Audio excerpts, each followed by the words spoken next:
Aquestes són les restes del Palau Reial de València, un dels símbols més emblemàtics de la ciutat i de l'antic regne. Esta setmana s'han complit 200 anys de la seva desaparició. Què va passar amb el Palau Reial? És una llarga història, però anem a fer memòria. Així era el Palau Reial de València.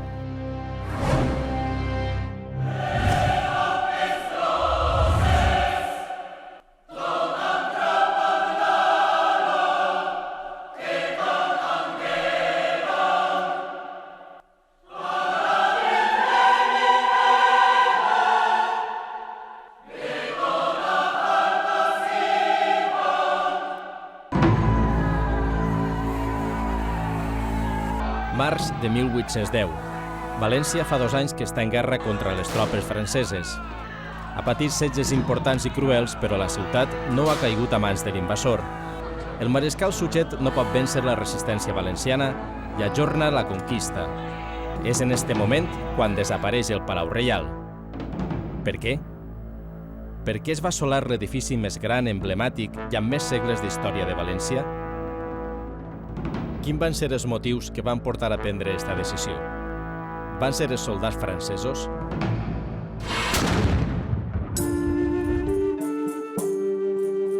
El Palau Reial va ser durant 6 segles testimoni de la vida a València. Allà, al Pla del Real, unit a la ciutat pel pont, davant el riu Túria, mirant sempre de cara a una ciutat que amb el temps el va oblidar. No va quedar res, només un muntó de pedres i escombraries que posaven fi a 600 anys d'història i que el silenci i la pau dels jardins dels vivers ajudaren a amagar generació rere generació. Els grans fets de la història del Regne de València en València tingueren lloc ací, al Palau Real de València. La destrucció va ser sistemàtica, la destrucció va ser total. Qui no ha passejat o ha pres el sol pels jardins de vivers de València? Milers de persones han fet i fan cada dia d'aquest espai un dels més populars de la ciutat, però pocs saben que a partir d'ara també poden descobrir un dels símbols més importants de la nostra història. El juny de l'any passat començà als vivers la campanya d'intervenció per a buscar les restes del Palau Reial. Els arqueòlegs han de garbellar la terra sense pressa, a poc. Qui sap els misteris que s'amaguen uns metres davall terra? La investigació arqueològica el que es fa contínuament és recuperar una memòria que en moltes ocasions d'un emperadre oblidem, i que millor exemple que el Palau Real. El Palau Real era molt conegut en l'època, els grans autors valencians del segle XIX ploraren la seva desaparició. Es va proposar moltes vegades reconstruir-lo, recuperar-lo, perquè era el símbol de la història del Regne de València. El treball requereix moltes mans. Res pot escapar-se. Tots els detalls són importants i sempre apareixen objectes i altres restes que són vitals per a reconstruir la memòria del que un dia desaparegué. En les excavacions del Palau Real, a banda de traure i recuperar un gran edifici, s'han trobat una gran quantitat de materials, sobretot materials arquitectònics, capitells, fustes, bases de columna, moltíssimes monedes des de l'època del Palau fins al segle XIX, ceràmiques. Les mans dels arqueòlegs són la primera medicina contra l'amnèsia. És el primer pas, el treball de camp. Buscar els materials per a després classificar-los seran les primeres pistes i respostes. Quan es va construir el Palau Reial? Quins reis el van habitar? Quina va ser la seva funció a la ciutat? El Palau Real de Valencia empieza siendo una pequeña casa de campo, lo que se llamaba una almunia árabe, que pertenecía al rey Zeid Abu Zeid. Cuando el rey Don Jaime entra en la ciudad de Valencia ya existía esta almunia. La València musulmana estava completament emmurallada. A l'altra banda del riu hi havia una gran zona de descans amb moltes hortes i séquies que creaven un ambient idíl·lic. Normalmente eran residencias que se encontraban asociadas con ríos, es decir, en el caso de Valencia, al igual que en Toledo, eran residencias extramuros, en las que se producía agrícolamente, se cultivaba, pero siempre había un pabellón o un conjunto de pabellones, palacetes o, en fin, vamos a entender como pequeños palacios asociados con jardines y con rías, con albercas. L'aigua i el món vegetal són dos dels atributs que sempre acompanyaran la història del Palau Reial. Jaume I, al seu llibre dels fets, ja fa una de les primeres mencions escrites sobre la zona. És el mes de setembre de 1238, després que els musulmans hissaren la senyera en senyal de rendició. I nos anàrem a la Rambla, entre el Real i la Torre, i quan veiérem la nostra senyera, descabalgàrem. El carrer del General Elío és un dels més transitats de València per tractar-se d'un nuc de comunicacions entre avingudes. Per ell passen cada dia milers de vehicles. Esta avinguda amaga al subsol el primer gran descobriment del Palau Reial. Va ser l'any 1985, durant les obres d'un col·lector, apareixien les restes més antigues, les de l'Almúnia àrab. Són imatges de fa 22 anys i mostren les excavacions d'aquell moment. Era la primera vegada després de segles que part del Palau Reial veia de nou la llum. El descobriment va provocar un fort debat social sobre la conveniència de tapar o deixar visible les restes. Finalment es van soterrar, però no sense recuperar un conjunt de materials importants per a seguir el rastre del palau.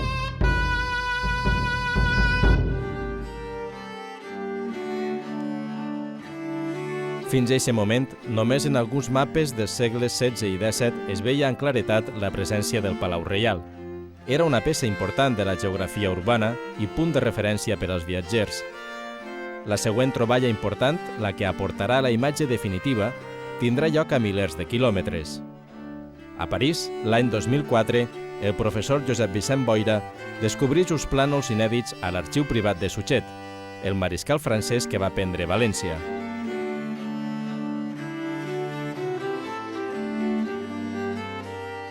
Dins d'eixa cartografia apareix uns plànols inèdits que ningú no havia vist fins al moment, que es deia Palau de València. Quan efectivament vaig descobrir que se tractava del Palau Reial de València, evidentment va canviar moltes coses respecte de la història que coneixíem de l'edifici. Però com i per què arriben estos plànols a París? En este punt de la història reapareix la figura de Louis Graviel Suchet. Després de 4 anys d'atacs i una retirada estratègica, les tropes napoleòniques prenen València en 1812. Al capdavant va este militar, convertit després en governador de la ciutat. El mariscal francès, però, es trobarà un buit on 2 anys darrere hi havia una gran obra, el Palau Reial. Trobarà els seus plànols i decidirà guardar-los. Suchet és una persona molt intel·ligent. És un personatge que se n'ix un poc del que és habitual en els mariscals, els grans generals de França. Jo crec que ell, quan va veure els plànols, va apreciar el valor que aquell edifici tenia per a la història dels valencians. Estos plànols van ser obra de l'enginyer espanyol Manuel Caballero i són fonamentals per a saber quin estat presentava l'edifici a principi del segle XIX. Són, per tant, la imatge última del Palau Reial abans de ser assolat. Hay un tipo de jardín muy elaborado, con sus parterres, dibujos geométricos y una extensión muy superior que podríamos llamar de cultivo, todas ellas regadas por un brazal inmenso, que es un brazal de la acequia de Mestalla, que proporciona agua de riego para la casa, para el aljibe y para una alberca que se utiliza para el recreo de los habitantes. En este plano podemos ver la distribución en la planta baja, es decir, lo que son los accesos al patio principal y un conjunto tremendo de distintas secciones que responden a todo tipo de funciones. Un horno con vivienda para el hornero, otro horno para pastas que tenemos en el otro lado. És l'última etapa del Palau Reial, que dirà adeu per sempre a la història viva de València. un edifici que era el resultat de segles d'intervencions arquitectòniques.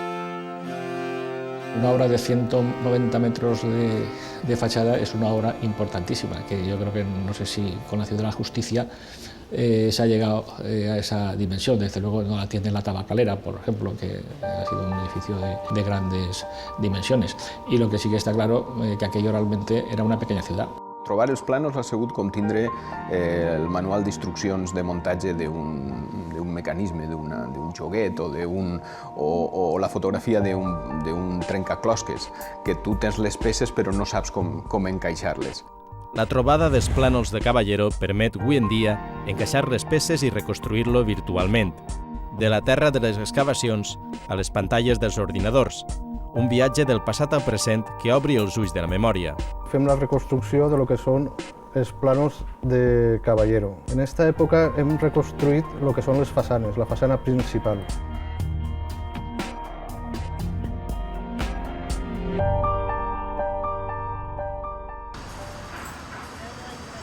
Davant la coneguda com muntanyeta del general Elío, els arqueòlegs continuen escorcollant la terra. Apareixen peces grans de ceràmica, bales de canó.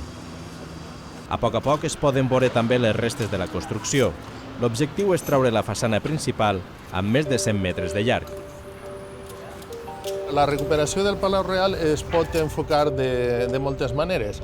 Una és la recuperació patrimonial, relacionada amb ella està la recuperació per la gent de l'edifici, el que s'apropi la gent de l'edifici, que el veja, però n'hi ha una altra vessant que no és tan mediàtica, podem dir-ho, que és la d'investigació. I aquestes excavacions han fet possible reconstruir el Palau Real des de la fase més antiga. Va ser Jaume I qui va ampliar l'antiga Almunia musulmana en un nou edifici, que els monarques posteriors van consolidar com a residència i baluart de la Corona d'Aragó. Com era el Palau Reial de València en l'època medieval? Per fer-se una idea, hem viatjat fins a esta ciutat del sud-est de França, fins a Perpinyà. Ací es conserva el Palau dels Reis de Mallorca, un edifici del segle XIII amb característiques arquitectòniques molt semblants del que va ser un dia el Palau Reial Valencià. A l'edat mitjana, el Palau Reial era més una fortalesa que un palau en sentit estricte. El rei Pere IV el Cerimoniós el va acabar de fortificar per a fer-lo inexpugnable. Al segle XIV, durant la guerra amb Castella, va ser incendiat i saquejat per les tropes de Pere I el Cruel. El Palau Reial de València era un dels edificis, jo crec, si no el més, o possiblement l'edifici més notable de la ciutat de València des de tots els punts de vista. Almenys durant el període de la Corona d'Aragó era el lloc emblemàtic de la ciutat on el rei residia i on residia el poder màxim de la corona. I el Palau Real, en l'època, era simbòlic, però també era un fet real. Real no en el sentit de realesa, sinó de realitat. Estava així, representava la força i el poder del rei. Amb la cort sempre present, el moment de màxima esplendor va ser durant el regnat d'Alfons el Magnànim, al segle XV. En la época de Alfonso el Magnánimo tiene mucha importancia la presencia de unos techos muy suntuosos con maderas, tanto alfarjes como artesonados, decorados. Es importante también la presencia de motivos decorativos escultóricos en las portadas y todo lo que sería la propia organización de las habitaciones. Por ejemplo, hay una importante partida de compras de racholetes de manises que adornaban todos los suelos.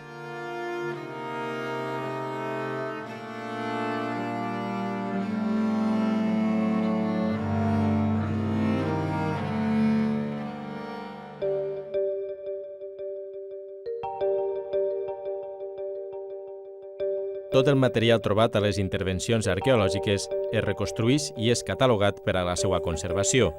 Amb este treball també va reconstruint-se la memòria del Palau Reial. Aquesta peça estaria en alguna de les cambres principals. Com vegeu, porta la senyal real en els escuts del rei d'Aragó, que estan sostingudes per figures emblemàtiques com un lleó o un drac alat. Tenen un caràcter bàsicament simbòlic de representació, la força del rei d'Aragó, i després el drac també tenia una simbologia molt específica. Una altra troballa destacable de les primeres excavacions és esta clau amb el símbol reial del lleó. Quins panys obriria!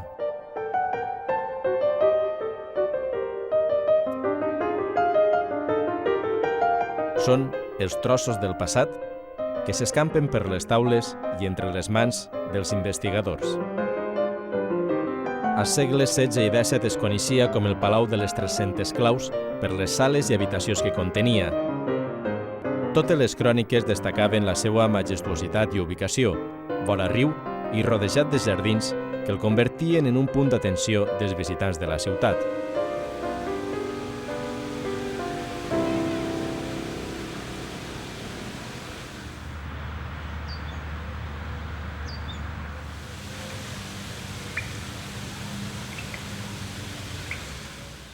És impossible fer-se una idea del Palau Reial de València sense els seus jardins. Des del seu origen fins a la seva desaparició, el palau era centre d'atenció per la presència d'un ric món vegetal. Els horts, amb tota classe de cultius, compartien escenari amb jardins molt elegants.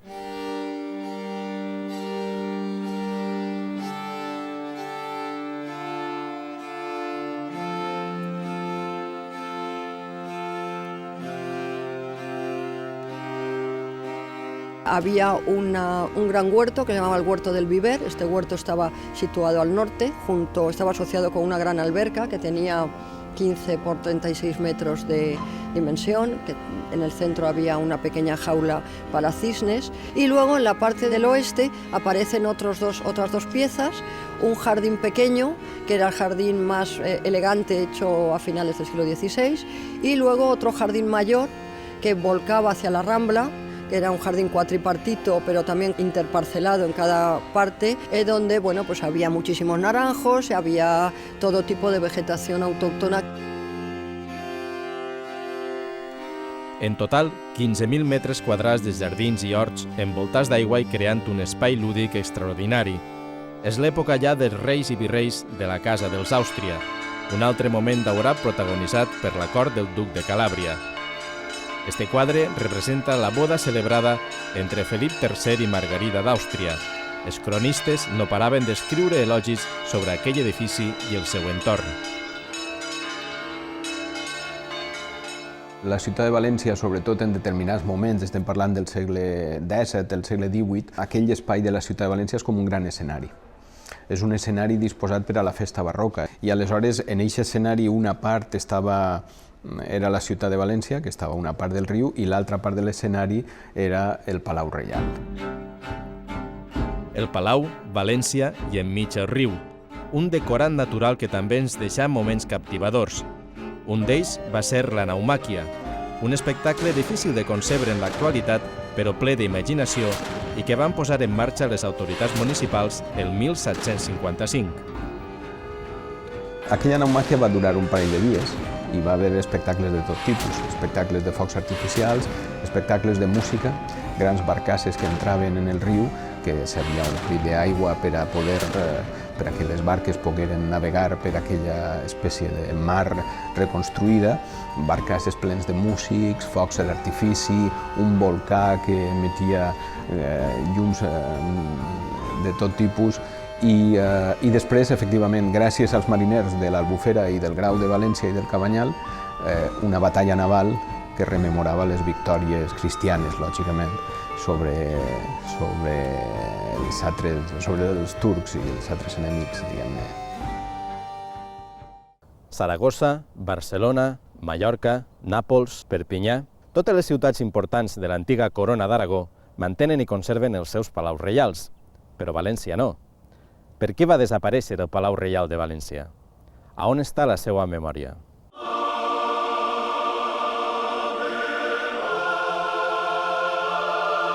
Al principi del segle XIX, el Palau Reial entra en una fase de decadència. El cost del seu manteniment i el poc ús que es fa de l'edifici creen les condicions perquè s'abandone progressivament. Per tant, quins motius hi hagué per a tombar-lo el 1810.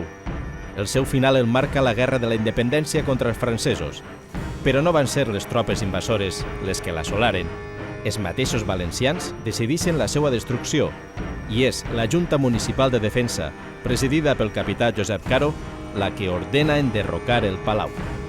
En un momento de situación bélica, pues en Valencia no fue el único edificio que se destruyó. Hubo destrucciones causadas por la guerra en sí misma y luego por un proceso que es importante tener en cuenta que se llamó la destrucción preventiva. Es decir, teòricamente destruir para preservar la ciutat. És a dir, que el que se tractava era d'evitar que els francesos s'hi feren forts i que, per tant, des d'allà pogueren atacar la ciutat de València. Esta es, digamos, la versión oficial del hecho. Lo cierto es que cuando se analizan esos procesos destructivos para demoler, para preservar, realmente hay detrás también una cierta operación económica. Es decir, la destrucción fue una destrucción programada en la que piedra a piedra, y no solo piedra a piedra, sino balcón a balcón, reja a reja, columnas, azulejos, artesonados, tejas y tanto particulares como órdenes religiosas como maestros de obra compran ese material porque es un material de derribo impresionante para reutilizar y están todas las listas de lo que se fue vendiendo. Estes llistes, que es mostren públicament per primera vegada, són l'acta de defunció del Palau Reial, del qual no va quedar res, tot enderrocat i venut a pes. Una comissió d'arquitectes i diversos estaments havien establit el programa de demolició i venda de l'edifici, una explicació allunyada de la versió oficial, una decisió estratègica per a fer front als francesos, però que no va servir de res. Els soldats de Napoleó entraren per un altre lloc a la ciutat.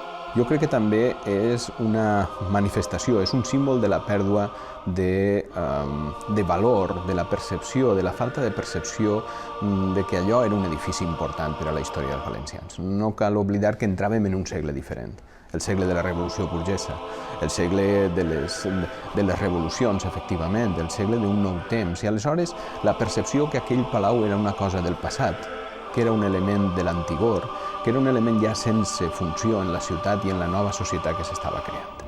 Motius i reflexions que conduïssin sempre al mateix lloc, la lamentable pèrdua d'un símbol important de la ciutat de València i la necessitat de recuperar la seva memòria. Això pot ser un punt final o tot el contrari, pot ser un punt inicial d'algo. O sigui, ara simplement hem recuperat un trosset, el més representatiu, que no abasta ni el 10% de lo que era el Palau. Ara, a simple vista, pareix que hem fet una gran obra, però si ho comparem en un plano del Palau, pràcticament no hem fet res.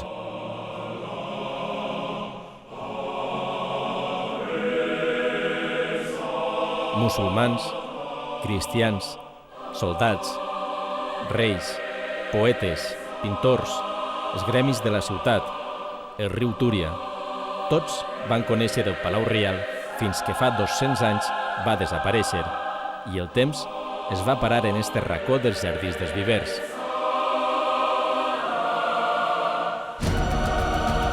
La del Palau Reial de València és una de les pàgines més desconegudes de la nostra història.